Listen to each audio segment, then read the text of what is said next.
শাহরিয়ার আলম সাম্য হত্যার ঘটনায় ভিসি ও প্রক্টরের ওপর দায় চাপানোর চেষ্টা হচ্ছে, যা সত্যকে আড়াল করার অপচেষ্টা ছাড়া আর কিছু নয় বলে মন্তব্য করেছেন জাতীয় নাগরিক পার্টির মুখ্য সংগঠক সার্জিস আলম। ঢাকা বিশ্ববিদ্যালয়ের ছাত্রনেতা শাহরিয়ার আলম সাম্য হত্যার ঘটনায় ক্ষোভ প্রকাশ করে তিনি এই মন্তব্য করেন।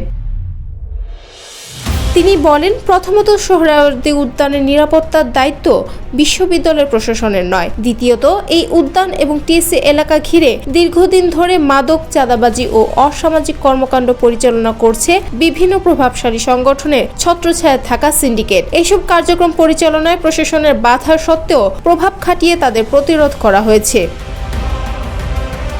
সার্জিস আলম অভিযোগ করেন, উদ্যানের গেট খুলে ক্যাম্পাস ও আশেপাশের শতাধিক ভাসমান দোকান বসিয়ে চাঁদাবাজির একটি সাংগঠনিক চক্র হত্যা ও সহিংসতার পরিবেশ তৈরি করেছে। মেট্রো রেল স্টেশন ও শহীদ মিনার RICL TMX, যুগের পর যুগ স্থাপনা থাকে মজবুত।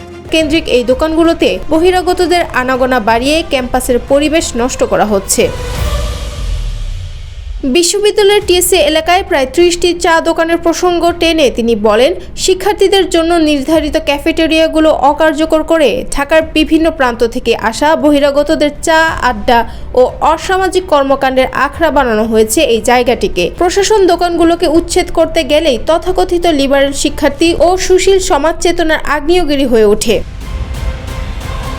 দোয়েল চত্বরের দুই পাশে বসানো কারুশিল্প ও গাছের দোকান নিয়েও সমালোচনা করে তিনি বলেন, দেখতে সুন্দর হলেও এইসব দোকান ক্যাম্পাসে যানজট, বহিরাগত প্রবেশ ও চাঁদাবাজির সুযোগ তৈরি করেছে। প্রতি মাসে অবৈধভাবে লাখ টাকা আদায় হচ্ছে ক্ষমতাবানদের ছত্রছায়ায়। তিনি বলেন, আমাদের ভাই সাম্যের মৃত্যু তো দূরের কথা, তার গায়ে একটি আচরও মেনে নেওয়া যায় না। কিন্তু কেউ ক্যাম্পাসে মাদক, অবৈধ দোকান, বহিরাগত আনবে আর প্রশাসনকে দোষ দেওয়া হবে, এটা দ্বিচারিতা।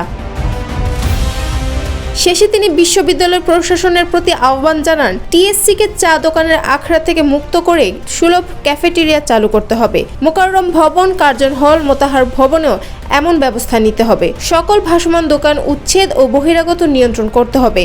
একই সাথে সাম্য হত্যায় জড়িতদের দৃষ্টান্তমূলক শাস্তির দাবি জানান তিনি।